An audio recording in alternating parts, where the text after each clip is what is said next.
오늘은 예수님의 고난과 부활, 승천, 그리고 성령의 강림 이후에 있었던 일에 대해서 함께 나누려고 합니다. 사도들은 마가의 다락방에서 오순절날 성령을 받았습니다. 그리고 숨어있던 다락방에서 나와서 성전으로 가 그곳에 있는 사람들에게 예수 그리스도의 복음을 전하기 시작합니다. 그곳에는 다양한 나라에서 온 다양한 언어를 사용하는 사람들이 모여 있었는데요.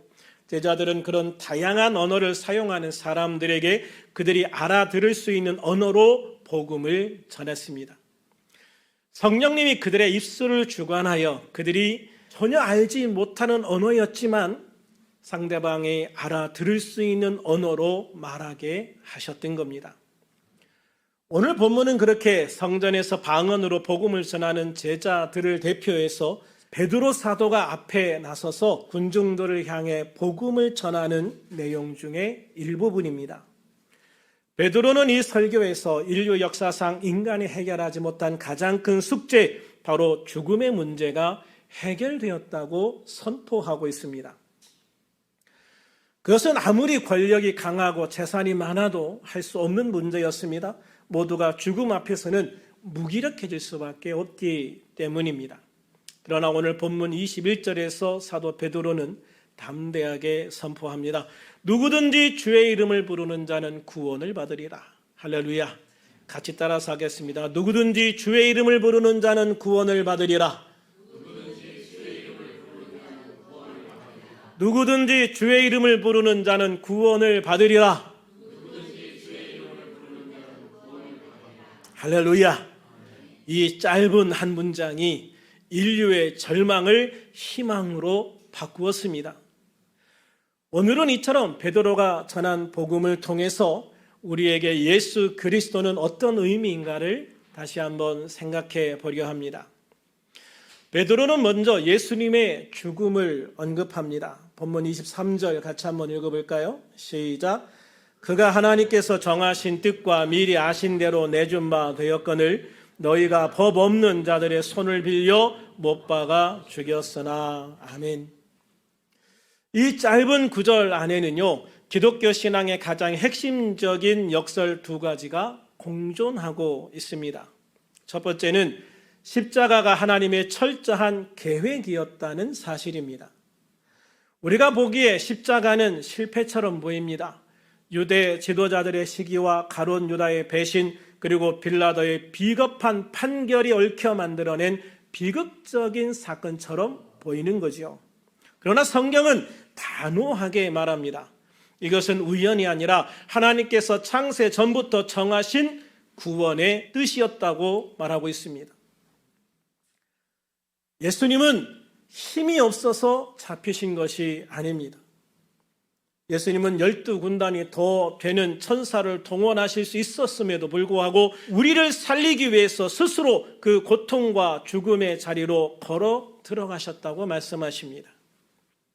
단 한 번의 완전하고도 영원한 제사를 완성하기 위해 하나님은 당신의 유일하신 아들 예수 그리스도를 제물로 내어 놓으셨습니다. 십자가는 인류를 향한 하나님의 거대한 사랑이 치밀하게 계획한 구원의 설계도였기 때문입니다. 둘째는 그 십자가가 바로 우리의 죄 때문이라는 엄중한 고발입니다.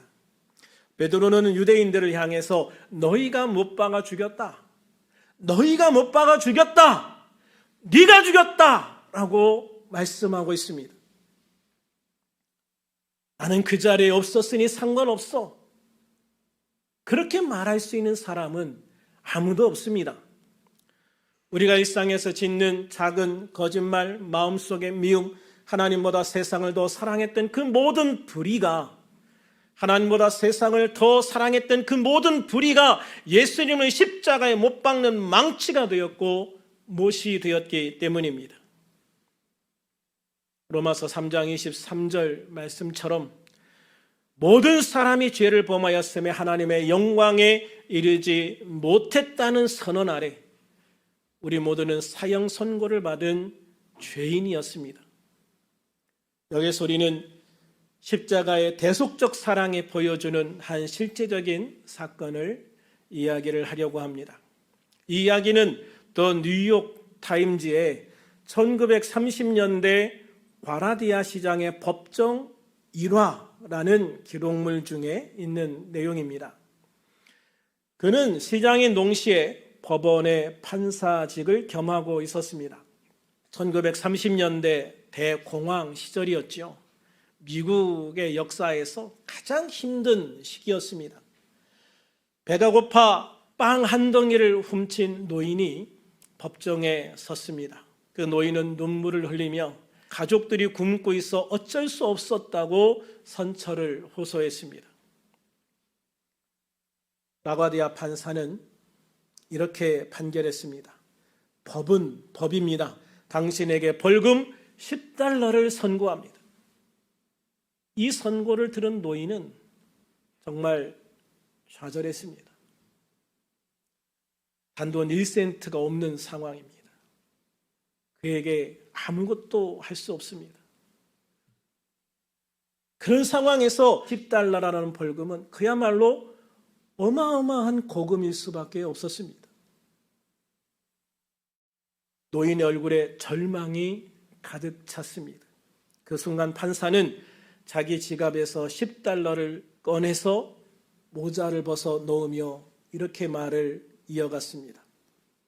하지만 그 벌금은 내가 내겠습니다.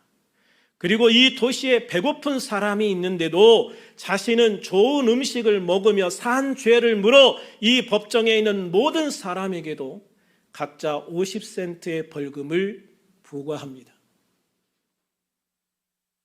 모자가 돌아갔고 그 법정에 있는 모든 사람들이 50센트씩 벌금을 그 모자에 넣었습니다. 그 자리에서 거친 돈은 47달러가 넘었습니다. 노인은 벌금을 내고도 남은 돈을 받아 들고 눈물을 흘리며 법정을 나섰습니다. 사랑하는 여러분, 이것이 바로 십자가의 원리입니다. 공의로우신 하나님이 그냥 죄를 지나치실 수 없기에 죽음이라는 벌금을 선고하셨습니다. 하지만 하나님의 사랑은 그 벌금을 우리 대신 당신의 유일하신 아들의 생명으로 직접 지불 받으셨습니다. 우리가 받아야 할 초롱, 우리가 당해야 할 채찍질, 우리가 겪었어야 할 하나님으로부터의 단절을 예수님께서 다 겪으신 것입니다. 이사야 53장 6절은 이 사실을 이렇게 요약합니다.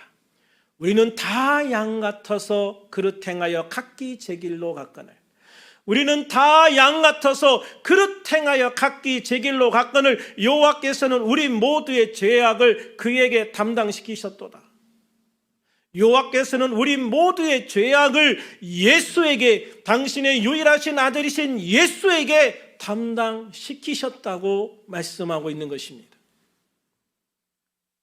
오늘 본문에서 베드로가 외치는 복음 중에 하나님께서 정하신 뜻과 미리 아신 대로 내준 바 되었던 예수 그리스도의 십자가 사건은 바로 저와 여러분을 향한 하나님의 처절하고도 위대한 사랑을 보여주는 증거인 것입니다. 이 십자가의 은혜 앞에 우리가 드릴 수 있는 유일한 응답은 나의 죄인됨을 고백하고 예수님을 내 마음에 영접하는 것입니다. 그래서 예수님의 십자가 희생이 헛되지 않고 나를 구원하는 복음이, 우리 모두를 구원하는 복음이 되게 하는 것입니다.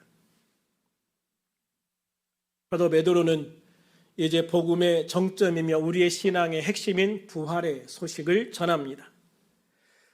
베드로는 본문 24절에서 가슴 벅찬 선포를 합니다. 하나님께서 그를 사망의 고통에서 풀어 살리셨으니, 하나님께서 예수를 사망의 고통에서 풀어 살리셨으니 이는 예수가 사망에 매여 있을 수 없었습니다. 여기에서 사망의 고통이라는 단어를 원어로 보면 해산의 고통과 같은 단어를 사용하고 있습니다. 마치 아이가 태어날 때 그 고통을 뚫고 생명이 밖으로 터져 나오는 것처럼 죽음이라는 단단한 껍질이 생명의 주인이신 예수님을 가두려 했으나 예수님은 사망 권세를 깨트리고 그 권세를 깨트리고 부활하셨다는 것을 말씀하고 있는 것입니다. 사망은 죄인을 가둘 수는 있습니다. 그러나 죄가 없으신 사망의 근원이신 하나님을 가둘 권세는 없었던 것입니다. 베드로는 이 부활이 갑자기 일어난 돌발 사건이 아니라 이미 다윗을 통해 예언된 약속의 성취임을 강조합니다. 27절을 보면 주의 거룩한 자로 썩음을 당하지 않게 하실 것이라는 다윗의 고백을 인용하고 있습니다. 다윗은 죽어 무덤에 묻혔고 그 몸은 썩었지만 그의 후손으로 오실 메시아는 무덤의 권세를 이기고 일어나실 것을, 사망의 권세를 이기시고 다시 부활하실 것을 성령의 감동으로 미리 보았던 것입니다. 부활은 단순히 죽었던 사람이 깨어난 사건이 아닙니다. 사망이라는 인류 최대의 난적, 사탄 마귀의 권세를 무릎 꿇린 진정한 승리, 그게 바로 예수님의 부활이었습니다. 고린도전서 15장 55절은 이렇게 외칩니다. 사망아, 너희 승리가 어디 있느냐? 사망아, 내가 쏘는 것이 어디 있느냐? 예수님의 부활은 이제 예수님을 믿는 모든 사람들에게 죽음이 끝이 아니라 새로운 시작임을 알리는 첫 열매가 되신 것입니다. 할렐루야. 이 부활의 생명력을 보여주는 감동적인 예화가 있어서 예화 하나를 더 소개하고자 합니다. 19세기 중반 아프리카 선교의 개척자였던 데이비드 리빙스턴의 이야기입니다. 이 리빙스턴 선교사는 아프리카의 수많은 위험과 질병 속에서도 그들에게 복음을 전했습니다. 리빙스턴이 죽은 후에 그의 심장은 그가 사랑했던 아프리카 땅에 묻혔고 몸은 영국 웨스터민스터 사원에 안치되었습니다. 당시 리빙스턴과 함께 했던 아프리카의 현지인 동역자가 2명 있었는데요. 수시와 추마라는 목회자들이었습니다. 그들은 리빙스턴이 죽자 그의 시신을 방부 처리해서 영국으로 보내기로 결심했습니다.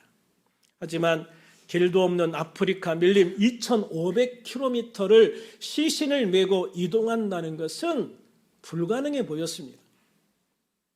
그 길에는 맹수들이 있었습니다. 언제 맹수의 습격을 받을지 모르는 겁니다. 적대적인 부족들이 있습니다. 언제 그들에게 공격을 받을지 모르는 상황이었습니다. 그 과정에서 시신은 부패할 것이고 그 냄새는 정말 감당하기 어려울 겁니다. 그리고 부패한 시신으로 인하여 질병의 위험까지 감수해야만 했습니다. 사람들은 왜 죽은 자를 위해 그러한 무모한 짓을 하느냐라고 물을 때 그들은 이렇게 대답했습니다. 우리는 죽은 자를 메고 가는 것이 아니라 우리에게 영원한 생명을 알려준 분의 약속을 메고 가는 것입니다. 그분은 다시 사실 것이기 때문입니다. 그들은 9개월간 사투 끝에 시신을 해안가까지 운반했고 결국 영국으로 보낼 수 있었습니다. 그리고 이 과정을 통해서 수많은 부족들이 예수님을 영접하는 놀라운 기적과 같은 일들이 일어나게 되었습니다. 아프리카 여러 부족의 죽음의 위협 속에서도 9개월 동안 그들은 포기하지 않았습니다. 그들이 포기하지 않을 수 있었던 단 하나의 이유는 리빙스턴이 전해진 부활의 소망이 그들의 심장에 박혀 있었기 때문입니다.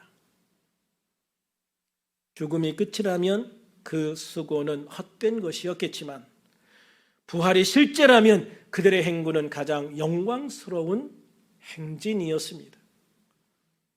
오늘 본문 32절에서 베드로는 다시 한번 못을 박습니다. 이 예수를 하나님이 살리신지라 우리가 다 이 일의 증인이다. 이 예수를 하나님이 살리신지라 우리가 다 이 일의 증인이다. 증인은 본 것을 말하는 사람입니다.